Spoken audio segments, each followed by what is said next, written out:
He slapped the woman who did what 14 experts couldn't. She got his sons to sleep. The storm outside cracked like a whip across the sky, but inside the grand estate of Jonas Huxley, another storm had just broken loose. "What the hell do you think you're doing in my bed?" His voice slammed through the doorway like a thunderclap. Jonas stood frozen in the threshold of the master bedroom, his 6'2" frame rigid, soaked from the rain, jaw clenched so hard the muscle twitched. His coat was dripping onto the marble floor, but he didn't notice. All his attention was locked on the bed, on the woman lying there. Elise Johnson sat upright, heart hammering in her chest. Her eyes flew open, not with guilt, but with startled instinct. The twin boys, Kellen and Kai, were curled up beside her, one tucked into the curve of each arm. Their breathing was deep, slow, peaceful. Kellen's small hand clutched his favorite stuffed lion. Kai's thumb was in his mouth, lips parted in sleep. Elise didn't move. She barely breathed. "I can explain," she said softly, lifting her hands just a little, palms open, voice steady but low. "They were scared. They wouldn't sleep. Kellen had another nosebleed.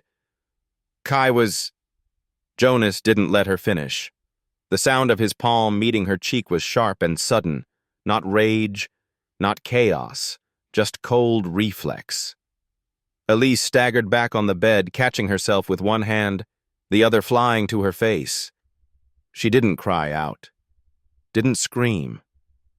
She just looked at him, stunned, breath caught in her throat, hand pressed to the skin already warming with pain. What broke her wasn't the slap. It was the fact that he didn't even ask. "You're fired," Jonas said, his voice low, brutal. "Get out of my house, now." Elise sat there for a moment, blinking once, then twice. She looked down at the boys, still sleeping, still calm. For the first time in weeks, their faces weren't scrunched in fear, no cold sweats, no midnight screams. They were safe. That's why she stayed. She stood up quietly, slipped her shoes into one hand and bent to kiss Kai on the crown of his curls. Then Kellen, still holding his lion like a shield. No words, no drama, just a long, lingering glance like a mother saying goodbye. Then Elise turned toward the door, walked past Jonas, down the long hallway, past the paintings worth more than her yearly salary, past the chandeliers and polished floors and endless silences. She didn't look back. Downstairs, Beatrice, the housekeeper, turned at the sound of footsteps. Her eyes widened when she saw the bruise already forming on Elise's cheek. "Elise?" But Elise said nothing. She just nodded once, gently, as if to say, "I'll be all right." Outside, the rain had calmed to a whisper. Elise pulled her coat tighter around her shoulders and stepped out the front door of the Huxley estate. Her hair clung to her face. Her cheeks stung, but her eyes stayed dry. She walked down the long driveway barefoot, her shoes in hand, the gravel biting her soles. Back upstairs, Jonas stood in the doorway of his bedroom, staring at the bed. The silence was unnatural, unnerving. He moved forward slowly, as if something fragile had taken root in the room. Kellen was still. No tossing, no muttering. Kai's fingers twitched once in his sleep, then went still again. They weren't drugged. They weren't exhausted. They were just asleep. 14 nannies, 7 therapists, 2 sleep specialists. All of them failed. And Elise, the quiet woman who mopped the hallway tiles, who nobody paid attention to, had done what none of them could. Jonas stepped back, rubbing his face. His hand stung. He hadn't meant to strike her. He didn't even know where that came from. But he had. And now she was gone. On the nightstand, he noticed something. A folded piece of paper left neatly beneath the lamp. He opened it. One line. If you won't stay for them, don't chase away the ones who would. There was no name, no signature, but it might as well have been carved into his skin. Jonas sat down on the edge of the bed, the paper still in his hand. The silence in the house stretched and stretched. It was no longer a silence of grief. It was the silence of regret, of something broken he couldn't buy back. Down the hallway, Beatrice stood just outside the door. She didn't enter, but she said quietly, "Sir, she didn't touch a thing in this room. Only brought them in when the little one had a nosebleed. She sat still all night, held them like they were hers." Jonas didn't answer. "She stayed because they asked," Beatrice added. "They didn't ask for anyone else. Just her." Outside, the gate creaked shut as Elise passed through, and for the first time in months, the house was completely still. Not from loss, not from pain, but from something far more dangerous. She had left peace behind, and he had driven it away. The boys slept through the night, and he realized too late what he had just destroyed. The morning sun filtered through thick curtains like reluctant forgiveness. Jonas Huxley sat alone in his study, the fireplace cold, a full glass of scotch untouched on the side table. The note Elise had left lay open on the desk in front of him. He'd read it 3 times, then a 4th, and still, it felt like a punch he hadn't seen coming. If you won't stay for them, don't chase away the ones who would. He could still feel the sting in his palm. Not physical anymore, something deeper, something worse.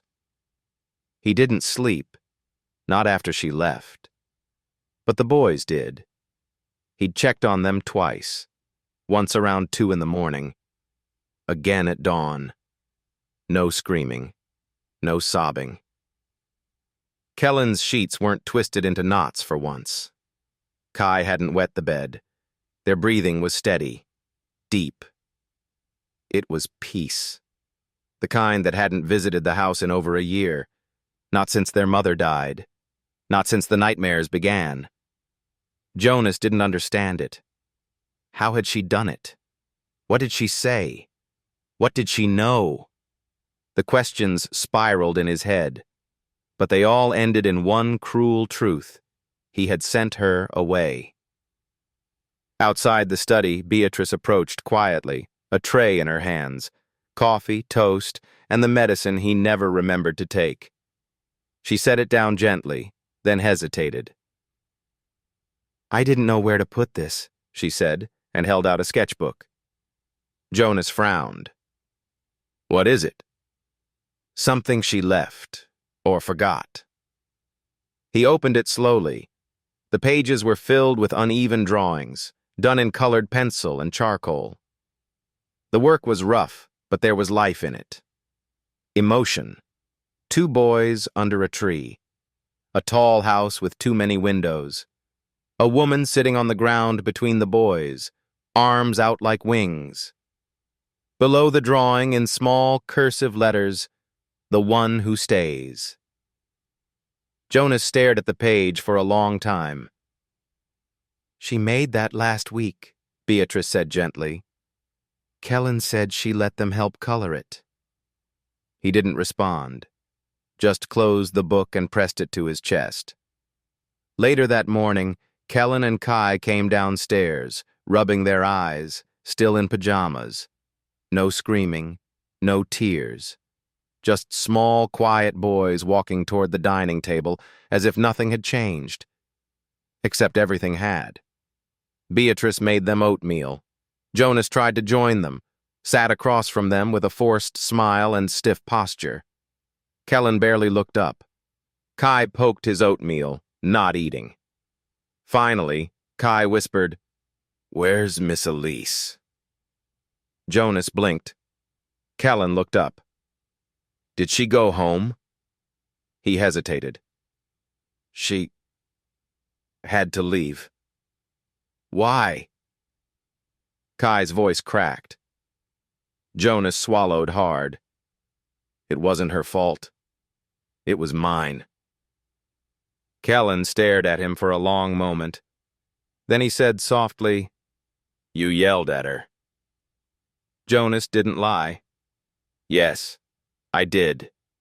Kai's hands clenched. "Did you hit her?" Jonas closed his eyes. The silence that followed was thick and awful. "Yes." Neither boy spoke after that. They didn't throw fits. They didn't cry. They just looked down. That silence. It wasn't peace. It was something worse. Jonas stayed at the table, sitting between their small chairs, no appetite left.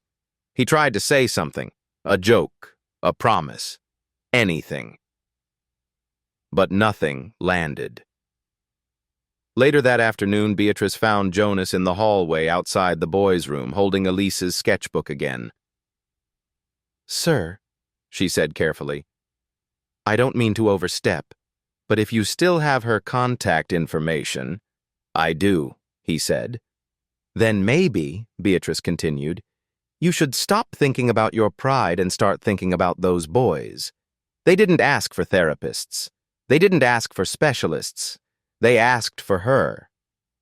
Jonas nodded once, stiffly. "Do you know where she went?" She didn't say, but there was a return address on that envelope she used last week.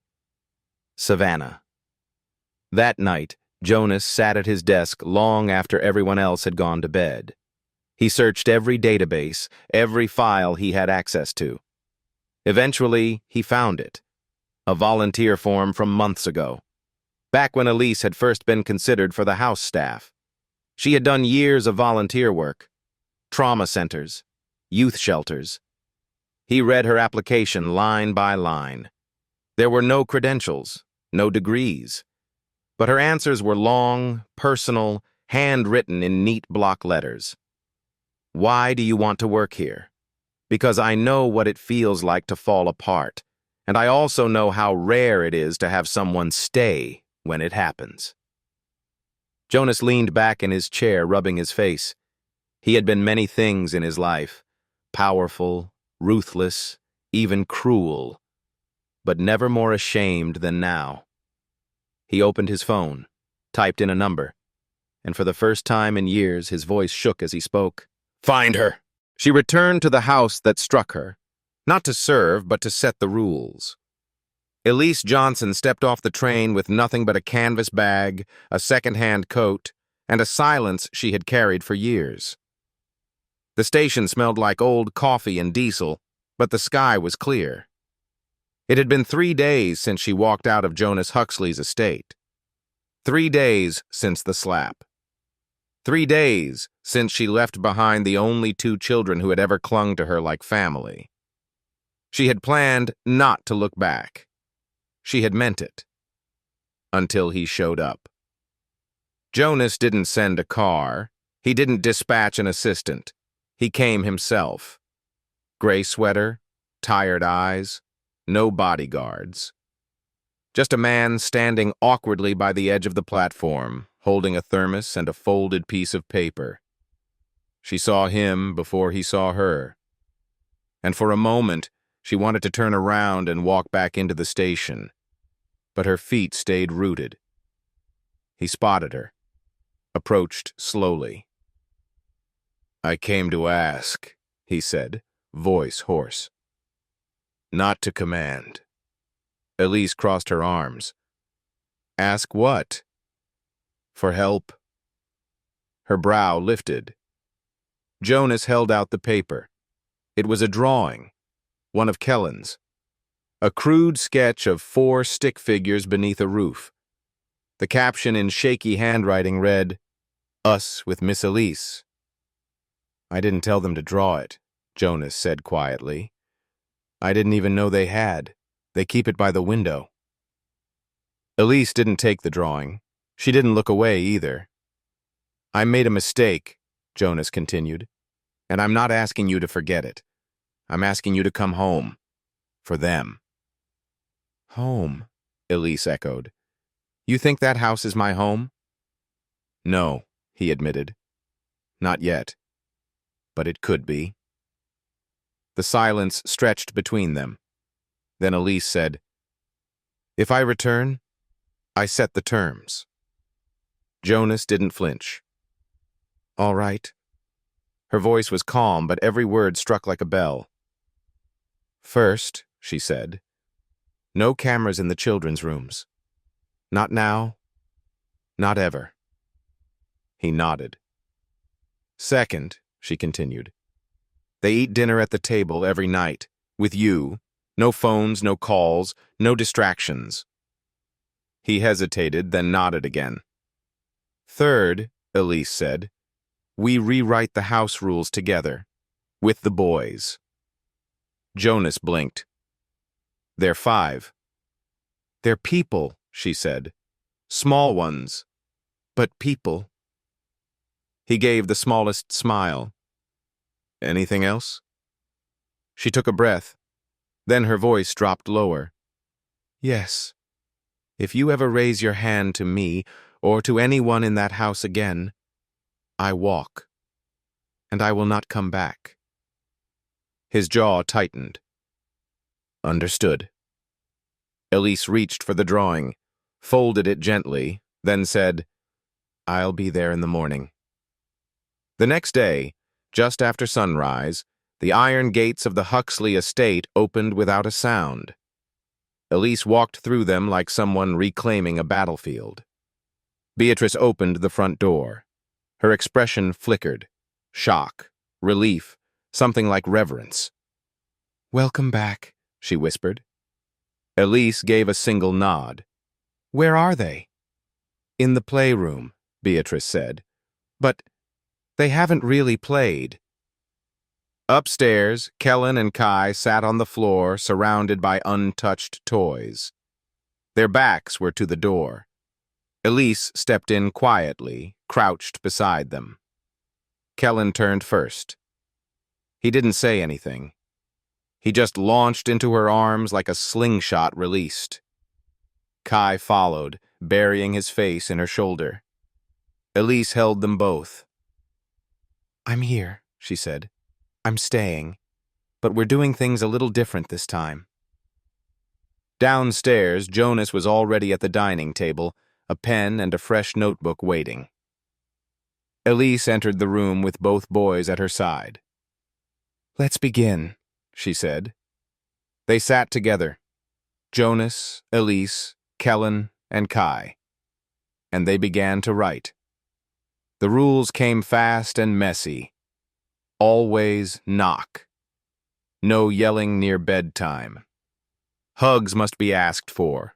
No broccoli unless it's disguised as cheese. Jonas added one in neat handwriting. Make space for forgiveness even when it's hard. Elise wrote her own. Listen first.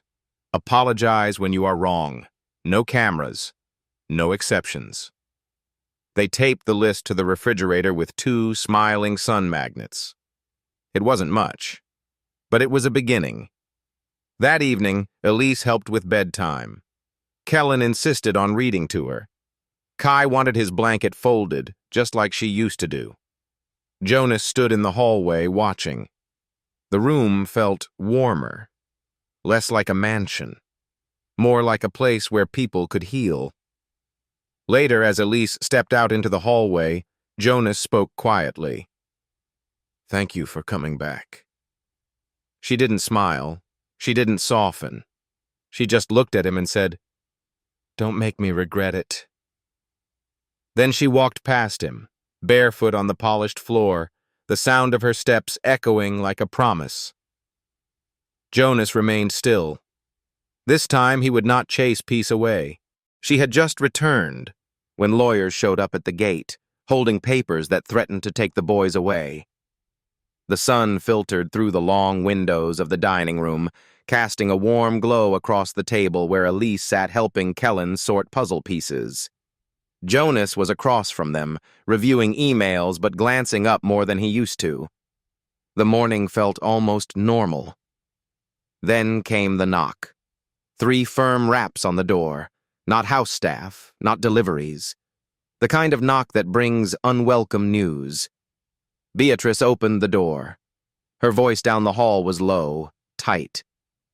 "Sir, there are visitors. They have legal documents." Jonas stood immediately.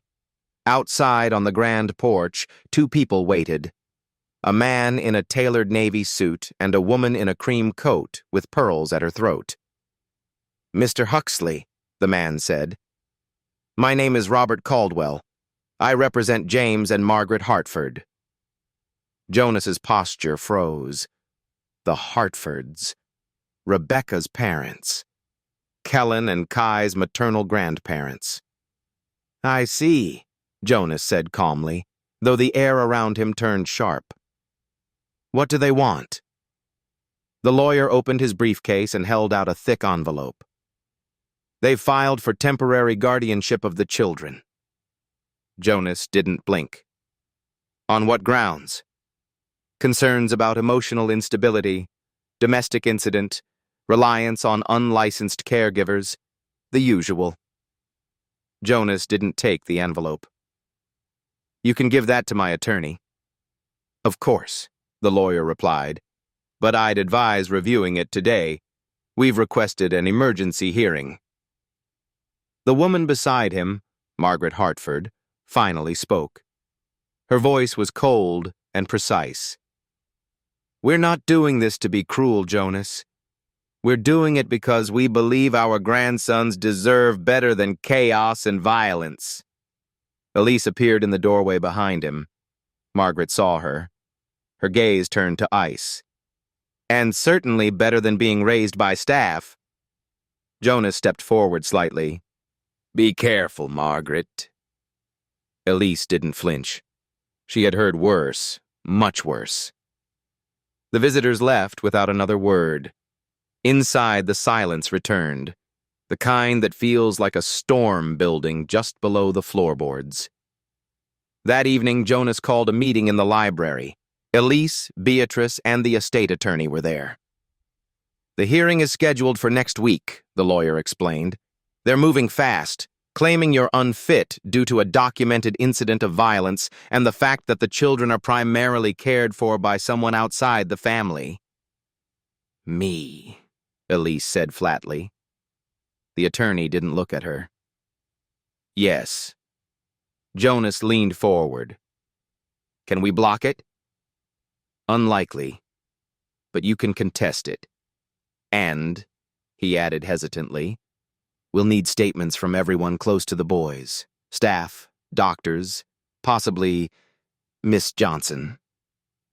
Elise closed her eyes. She had known this might come, but not so soon. Not like this. Jonas looked at her. "You don't have to. If this puts you at risk—" "No," Elise interrupted. "I'll testify. Not for you, for them." Beatrice stepped forward, too. "I'll speak as well, and so will the boy's pediatrician. He's seen what's changed." Jonas nodded. But it wasn't just about evidence. It was about perception. And Margaret Hartford was good at controlling perception. Elise knew what kind of people the Hartfords were. Old money, sharp suits, press connections. The kind of people who didn't raise their voices. They simply erased what they didn't like. That night, Elise sat in the guest room and stared at the sketchbook Kellen had given her earlier. He had drawn a new picture. 4 stick figures again. This time there was a storm cloud over the house, and the woman in the center was holding an umbrella over the boys. Elise turned the page. There, in his clumsy handwriting, he had written, "Don't go. We only sleep when you're here." She pressed the book to her chest. The next day, she met Jonas in the hallway. "I need to know something," she said. He looked up. "That sketchbook, the guardianship file you had in your office, my name was in it." Yes, he said simply. Why? Because after the night you left, Jonas said, voice low, I realized you weren't staff. You were something else. Someone who sees them. Someone who stays. Elise didn't reply. Not yet. Instead, she went upstairs, found Kellen and Kai, and pulled them into her lap. I have to speak in court soon, she told them softly. Some people think I shouldn't be here, that I don't belong with you. Kai looked up. Are they gonna take us away? No, Elise said firmly. Not without a fight. Kellen whispered, but what if they win? Elise took a breath. Then I'll follow you. I'll find a way. I promise. In the quiet that followed, Kai reached for her hand. Elise closed her eyes and held it tight. Later that evening, while the boys slept, Jonas stood in the library holding a thick file of documents. Elise entered quietly. You're really doing this, he said. I've lived through worse than courtrooms, she replied. He studied her. You know what they'll say? Yes. They'll be, bring up your past. I know. And yet you're still willing to stand next to me. Elise's voice didn't waver. I'm not standing next to you. Jonas stiffened. I'm standing in front of those boys, between them and anything that tries to take away their peace. That includes you, and it includes their own family. Jonas exhaled. Then we fight. And this time, he meant it. She stood in court, uncredentialed, uninvited, and unstoppable, and told the truth they didn't want the world to hear. The courtroom was colder than Elise expected. Not physically, just in spirit. Polished wood, clean lines, the smell of disinfectant and power. Every seat was filled. Reporters sat in the back rows, scribbling already. Rebecca's parents, Margaret and James Hartford, sat near the front with their lawyer and a row of friends in tailored clothes and forced concern. And on the other side of the aisle, Jonas sat alone. No entourage, no media team. Just a man who had made his mistakes and finally stopped hiding behind his money. Elise sat 2 rows behind him, quietly holding her own hands in her lap. She was not there as family. She had no title, no legal weight, just presence, just truth. The judge entered, the bailiff called the room to order, and the battle began. The Hartford's lawyer was polished, charming, and sharp-edged. He spoke in long, controlled sentences that dripped with care. We are here today, he said, because our clients, loving grandparents, have watched in helpless horror as their grandsons have been exposed to instability, emotional neglect, and even physical violence. A gasp from the back row. He continued. They have reason to believe that the current environment is unsafe, that the caregiver in the home is not qualified, and that the children, bright, sensitive, and grieving, deserve a secure, loving household, not one surrounded by former staff and trauma. Then he gestured toward Elise. And not one where this woman, who has no license, no credentials, and no legal connection, plays the role of mother without ever having earned it. Elise's jaw tightened. Jonas leaned forward slightly. His lawyer rose. Our response will show otherwise. We will prove that the children are not only thriving under Mr. Huxley's care, but that Miss Johnson's presence has been the one consistent source of healing since the death of their mother. The hearing moved fast. Jonas took the stand first. The lawyer asked carefully structured questions. Jonas answered clearly. Yes, I struck her.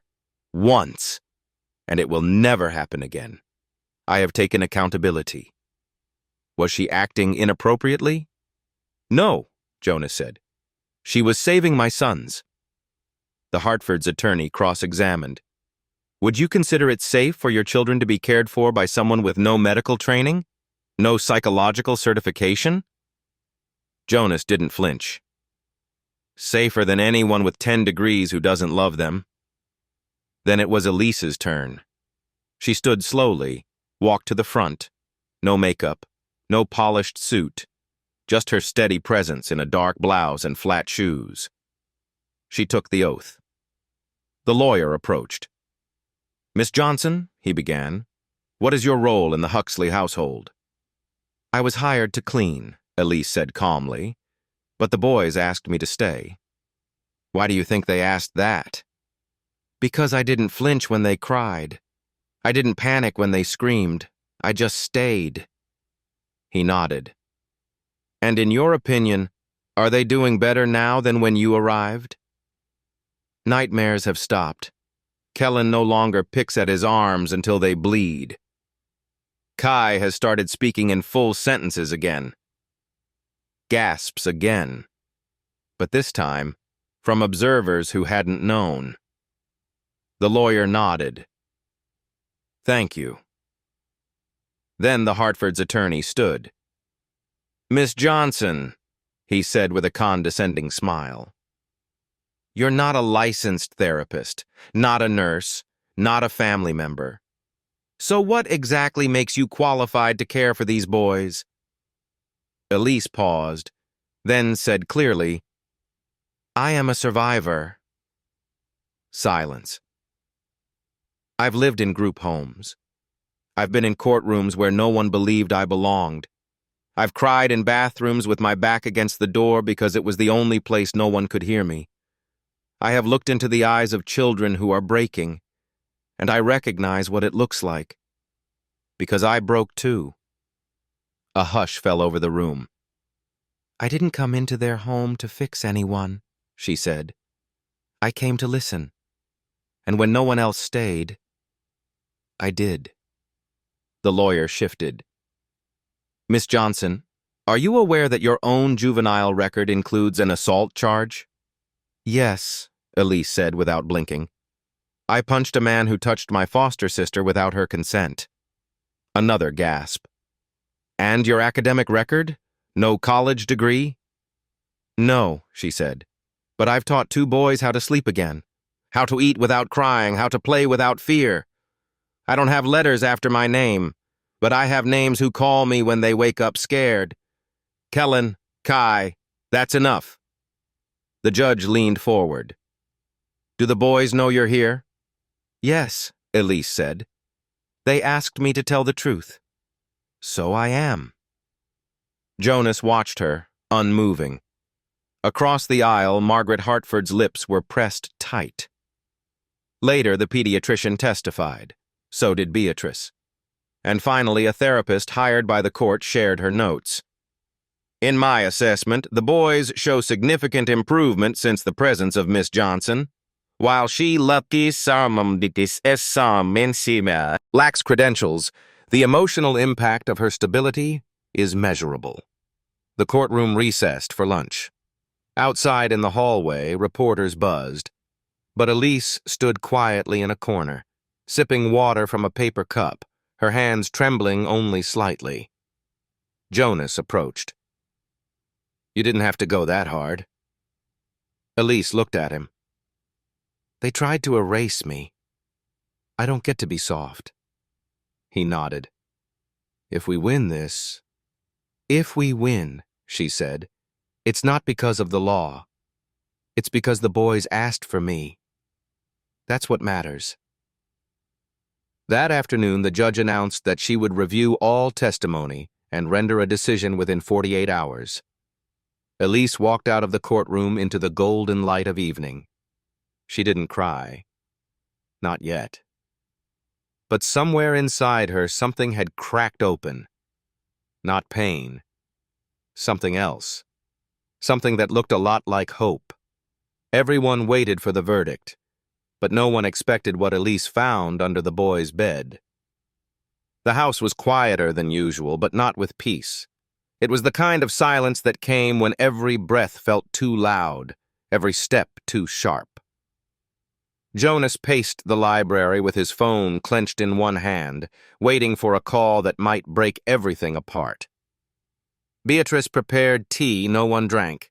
Elise sat on the carpet upstairs with Kai and Kellen, pretending to build a tower with blocks, her mind miles away.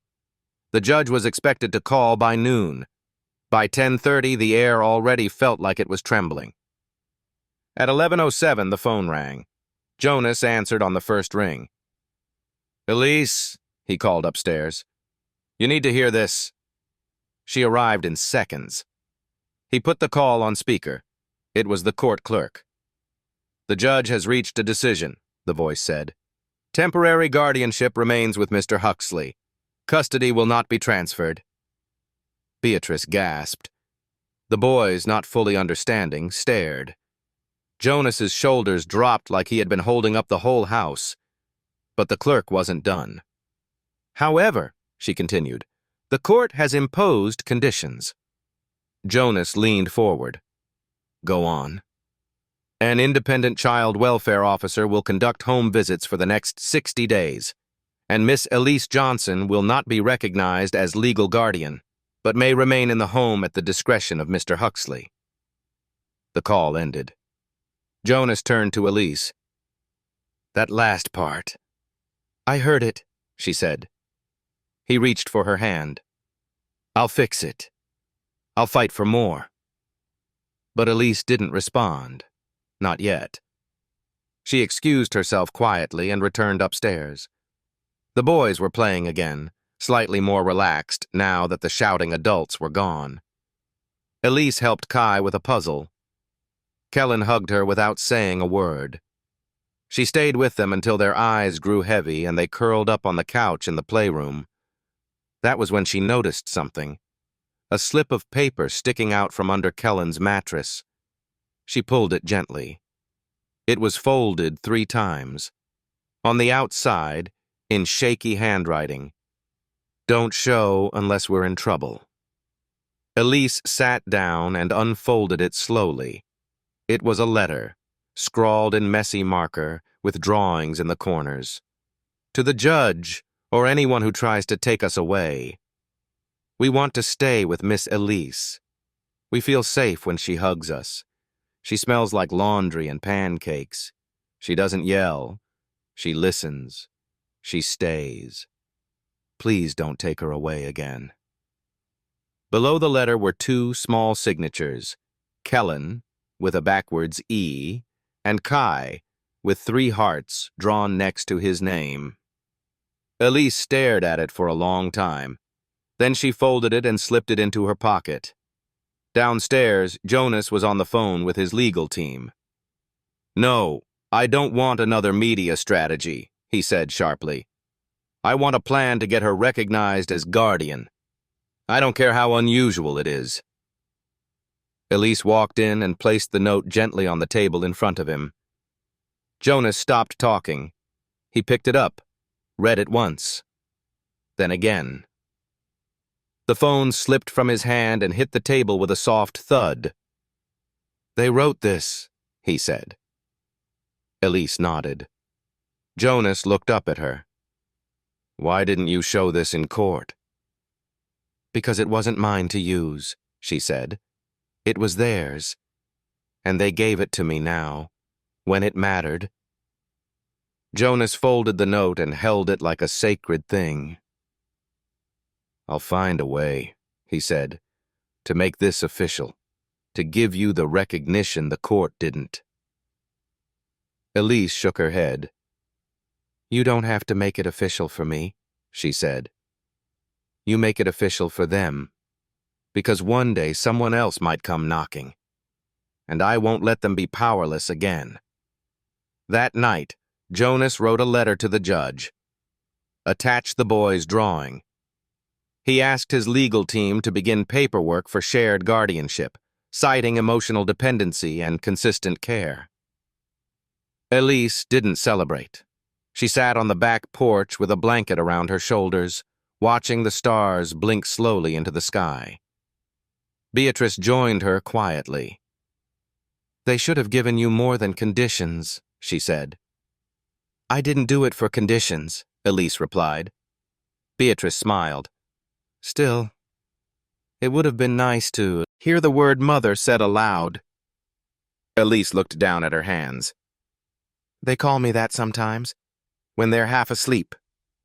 The next day, the child welfare officer arrived. Her name was Ms. Elkins. Clean glasses, calm voice, clipboard in hand. She asked to observe bedtime. She asked about routines. She asked about the drawings on the fridge, and who made dinner, and how often Jonas traveled. When she saw Elise reading with the boys in the sunroom, she wrote something down but didn't speak. When Kai climbed into Elise's lap mid-story, Ms. Elkins paused her pen. You don't look much like the people in this house, she said softly. I know, Elise said, her tone calm. But the boys don't seem to notice. No, Elise replied. They only notice who stays. Ms. Elkins made another note. The next home visit would be in 7 days, but by then everything would change, because someone else had been watching the court proceedings, someone who hadn't shown up yet. And what they held in their hand was not a legal file or a letter. It was a custody paper, signed by Rebecca Huxley, before her death, and addressed to a woman named Elise Johnson. The mother was gone, but her letter had not forgotten who saved her sons. Rain tapped gently against the windows of the Huxley estate, soft and rhythmic like a warning whispered in code. Jonas stood at the kitchen counter pouring coffee he would not drink. Elise was upstairs folding the boys' laundry, her motions slow, thoughtful. Kellen and Kai were building a spaceship out of cardboard, arguing over who would be captain. Then the doorbell rang. Jonas checked his watch. No one was expected. Beatrice answered. A delivery man stood under the awning, soaked but calm. He held a small, flat box. No branding, no return address. Only one thing was handwritten on the front. To Elise Johnson, in the event of my death. Jonas heard it first. Beatrice's voice when she read it aloud. His feet moved before he told them to. Elise met him halfway in the hallway, laundry still in her arms. What is it? He took the box, turned it over. She wrote your name, he said. Elise slowly set the folded clothes aside. Her hands trembled slightly. Beatrice hovered. Should I give you two a moment? No, Elise said. You stay. They sat at the long kitchen table as the storm outside grew heavier. Jonas sliced the seal with his thumb. Inside the box was a thick envelope, and inside the envelope a single letter, creased but preserved, handwritten in dark blue ink on lined paper. Jonas read the first line, then slid it to Elise. She stared at it for several seconds before reading. Elise, if you're reading this, I'm not where I should be anymore. I've watched you with my boys. Watched how they breathe easier when you walk in, how their shoulders relax when you sing. You didn't come into our home to replace anyone, but you filled every crack that was breaking me from the inside. Jonas won't say it, but I will. You are more than staff. You are sanctuary. I've filed a document with my attorney. In the event of my passing, you are to remain in this home not as an employee, but as guardian of my sons alongside their father. I know he won't like this, and I know the world may not understand. But love isn't always legal. Sometimes, it's just true. Do not let anyone push you out, not the board, not his pride, not my parents, especially not them. Fight for them. They are your boys, too. Love, Rebecca. The room was completely still. Jonas sat back slowly, stunned. She filed a document? He whispered. Beatrice spoke before Elise could. Did she really? Elise looked up, her voice soft but sure. I didn't know. I had no idea she wrote this. Jonas grabbed his phone, called his legal advisor. Check with Rebecca's attorney. Ask if any documents were filed before her death involving joint guardianship. He hung up. She saw it, he said, mostly to himself. She saw what you did before I did.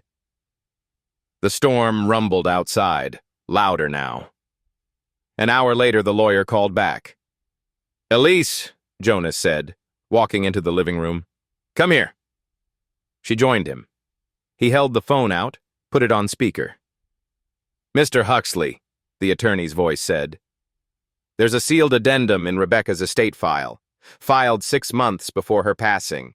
It names Elise Johnson as co-guardian of Kellen and Kai in the event of your incapacitation or death. And Rebecca's death? It includes that too. I believe she knew she was not well. The document was notarized and witnessed. Jonas looked at Elise. It's legally binding? Yes. He ended the call and turned to her. Why didn't she tell you? I think... Elise's voice caught. I think she wanted it to be my choice, not hers. Jonas sat heavily on the couch. We go back to court. No, Elise said. Not yet. He blinked. Why not? Because Margaret is not the only enemy here, she replied.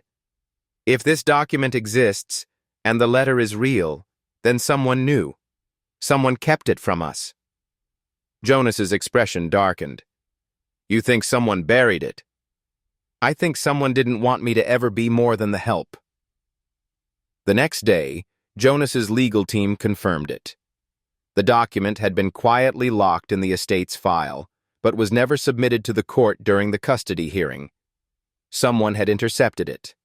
Someone with power. And someone inside the Hartford family's law firm. Jonas paced the office. They hid her will, her voice, her choice. Elise didn't speak. She was holding the letter again. Kellen came in quietly, barefoot and sleepy-eyed. Miss Elise, he said, tugging her hand. You okay?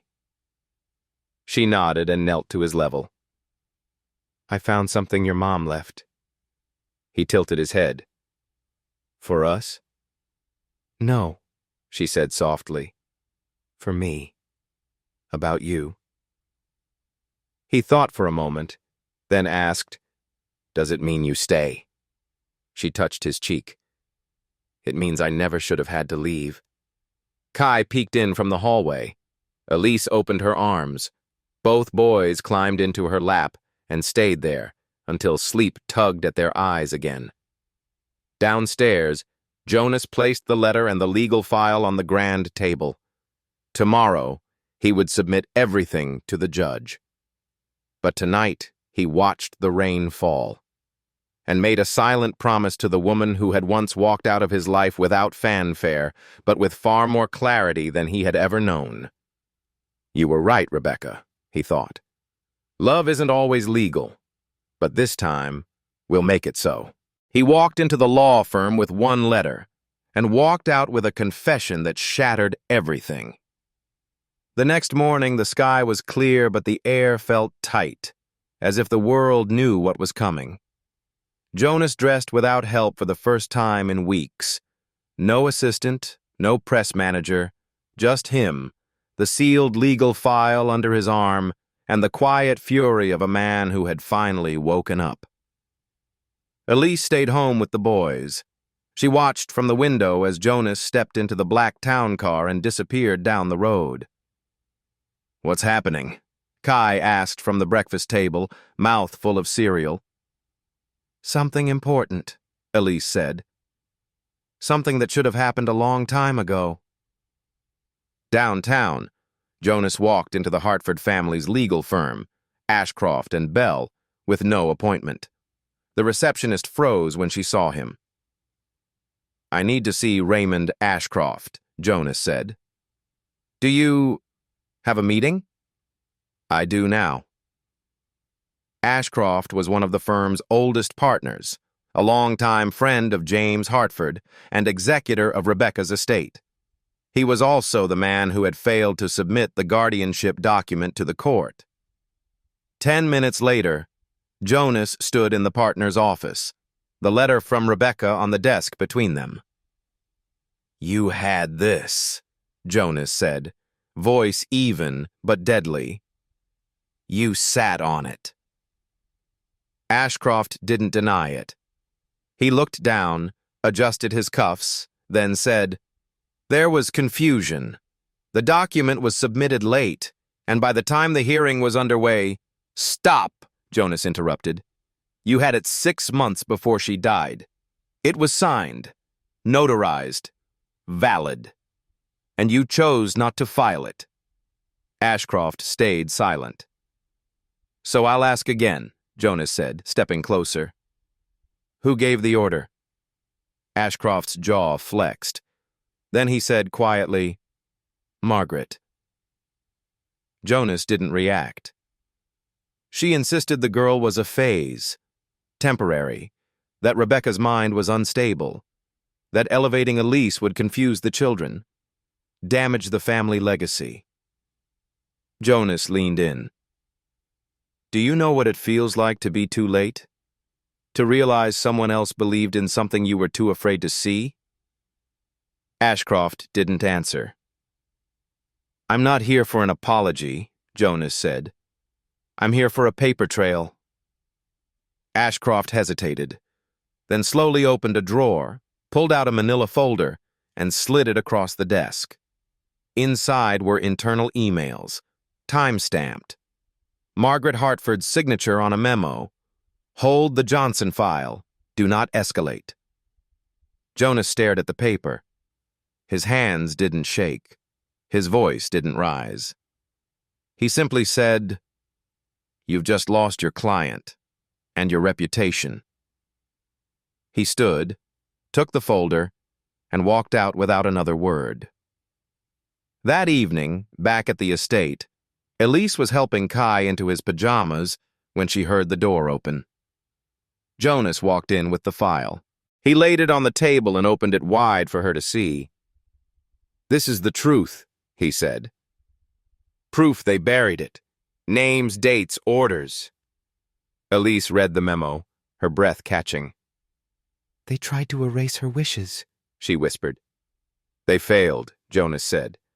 "But I need to ask you something now." She looked up.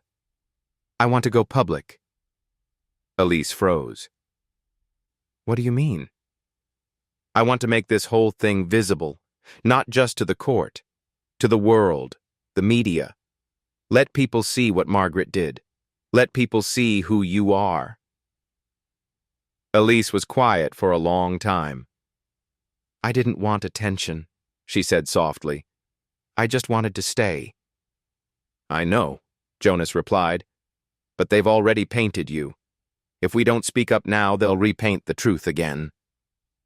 She thought of the boys, of that courtroom, of being looked at like a threat instead of a gift. Then she said, "I'll do it, but on one condition." "Anything. I get to speak first. My own words, not yours, not your lawyer's, mine." Jonas smiled. "Deal." The next morning, Jonas's team sent out a single-page press statement. Mr. Jonas Huxley and Miss Elise Johnson will issue a joint statement regarding the Hartford family's interference in the guardianship of Kellen and Kai Huxley. The media storm hit fast. Elise didn't flinch. That afternoon, she sat on the garden bench behind the house, sunlight painting gold across her arms. A camera crew from a respected news channel arrived, small, quiet, no flashing lights. Jonas stood behind her, ready to speak second. The interviewer asked gently, "Why are you here today, Elise?" She took a breath, then looked into the camera and said, "Because a mother chose me, and someone tried to erase that." She told them about the letter, the drawing, the courtroom. the boy's quiet healing. I don't have degrees, but I have names whispered in the dark, names of children who ask me not to leave, who only sleep when I stay. That matters. Then she turned slightly and looked directly into the lens. If you've ever loved a child that wasn't yours, you know, you don't need blood to protect. You just need love and courage and the will to stay. Tears welled in the interviewer's eyes. Then Jonas spoke. He admitted what he had failed to see, apologized not just to the public, but to Elise on camera. The interview aired that night, and everything changed. The public response was instant and overwhelming. Not just sympathy, outrage. She raised their sons. They erased her name. Hashtags trended. Lawyers offered support. Mothers wrote letters. But not everyone was pleased. Margaret Hartford called Jonas directly. "This is war," she hissed. Jonas replied, "No, this is your reckoning." He hung up. That night, Kellen stood at Elise's door in his pajamas, holding a drawing. It was her, holding two boys' hands under a big red heart. "Can we call you Mom now?" he whispered. Elise knelt. "You already do," she said. Margaret came to erase her. But the boys spoke first, and the courtroom would never forget it. It was supposed to be routine, a judge, a review hearing, paperwork. But nothing about this case was routine anymore. Not since the letter, not since the press storm, and certainly not since the boys' drawing went viral. A crayon masterpiece of Elise holding their hands, titled in crooked, joyful letters, "Our Real Mom." The courthouse was packed.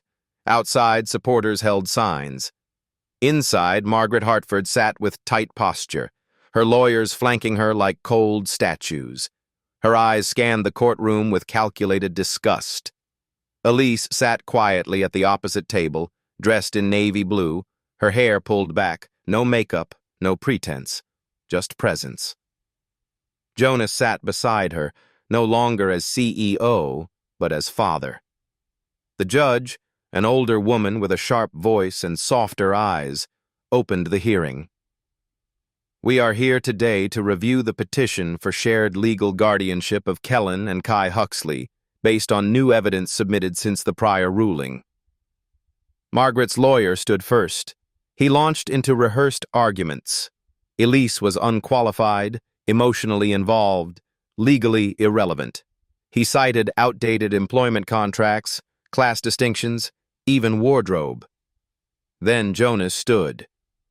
"Your Honor," he said, voice even, "we're not here to debate resume bullet points. We're here because their mother made a decision before she died. A decision the court was denied the right to see. We now have that document. And we have her words. Handwritten. Clear." He handed over the letter and the notarized file. But it was Elise who stood next. Not by request, by instinct. She held no paper. She spoke softly. "I never wanted the spotlight. I only wanted to be where the boys felt safe. I didn't replace anyone. I became someone." There was silence in the courtroom. Then Margaret stood, uninvited. "Your Honor, may I speak?" The judge hesitated, then nodded. Margaret walked forward, heels echoing like warning bells. "My daughter was sick," she began. "She was unwell for months. That letter? A woman's fantasy in decline. You would hand over 2 children to someone with no formal education, no blood connection, no—" She stopped, because the back doors opened, and in walked Beatrice, with Kellen and Kai. Margaret's eyes narrowed. "What is this?" The judge raised a hand. "Who permitted—" Jonas stepped forward. "They asked to be here. No one coached them. They insisted. The judge paused, then nodded. "Come forward, boys." Kellen took Elise's hand. Kai stepped beside Jonas. The clerk offered them a chair, but they stayed standing. Kellen spoke first, his voice clear despite his small size. "We drew a picture. It was about who helps us sleep, who waits when we cry, who stays." Kai added, "We love Miss Elise. She doesn't leave. She smells like warm pancakes and makes the dark feel small." Margaret muttered, "This is manipulation." The judge silenced her with one look. Kellen reached into his pocket and pulled out a folded paper. "Our mom gave us this before she got really sick." He handed it to the judge. It was a second letter, handwritten by Rebecca. "If something happens to me, tell them Elise is family. She knows their songs, their stories, their shadows." The judge read it slowly, then looked up. "Is this your handwriting, Mr. Huxley?" Jonas nodded. "She wrote it while sitting at the piano," he said. "I was there. I thought it was sentimental. I didn't realize it was a will." The courtroom was silent. The judge looked at Margaret. "Do you dispute the authenticity of this letter?" Margaret hesitated, then said, "She wasn't in her right mind." Elise finally spoke. "She was in pain, but she was more lucid than any of us. She wrote that while looking at her children, knowing what might come." The judge looked down, then said, "I will return with my decision shortly." The room exhaled as the gavel tapped. 45 minutes passed. Then the judge returned. Her voice was clear and final. "This court recognizes Rebecca Huxley's letters as credible expressions of intent. We formally grant joint guardianship of Kellen and Kai Huxley to Mr. Jonas Huxley and Miss Elise Johnson." Margaret stood up. "You can't be serious." The judge stared her down. "Sit down, Mrs. Hartford." Gasps echoed around the room. The gavel struck once more. The courtroom erupted. Elise sat still, barely breathing. The boys grabbed her hands. Kai whispered, "Does this mean we won?" She nodded, eyes full. "No," she said. "It means we're not afraid anymore." As the media gathered outside, Elise and Jonas led the boys through the crowd, holding their hands. Not as symbols, but as a family. Margaret stood alone, her world shrinking while theirs expanded. And the drawing, that crayon, crooked masterpiece, would later be framed, not on a museum wall, but in the hallway of the home where Elise finally stayed. She didn't need a title. Until the boys gave her one she never saw coming. 2 weeks had passed since the courtroom doors had closed behind them. The reporters eventually stopped calling. The public conversation moved on. But inside the Huxley estate, everything was different. Not louder, just fuller. There were pancake mornings again, garden walks, tiny socks on stairs, Lego pieces in places no one could explain. Elise hadn't changed her room, still down the hall, still with her lamp, her blanket, her peace. But the boys didn't ask anymore if she'd be there when they woke. They knew. And sometimes knowing is all a child needs. Jonas worked less, listened more. He took Kellen to the museum, helped Kai learn to ride without training wheels. He didn't try to replace Rebecca. He just showed up, as himself, quietly present. Beatrice started painting again. Watercolors, mostly.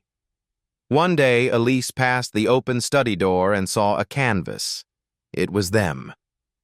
Elise, seated under the oak tree with the boys curled in her lap. No faces, just posture. Love drawn in light and shadow. She didn't say a word, only smiled, then walked outside barefoot to feel the grass like she used to before the world told her to shrink. One morning, a small hand tugged her sleeve during breakfast. "Can we tell you something?" Kellen whispered. "Of course. We talked about it, me and Kai." Elise turned fully to them. "Talked about what?" Kai climbed onto the bench beside her. "We think the door needs a new name."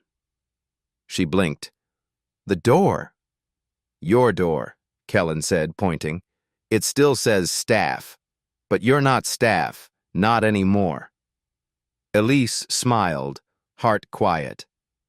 "We were gonna ask Jonas," Kai added, "but we want to show you first." He reached into his backpack and pulled out a piece of wood. It was rough cut, painted unevenly, but the letters were clear. Mom. Room Elise froze.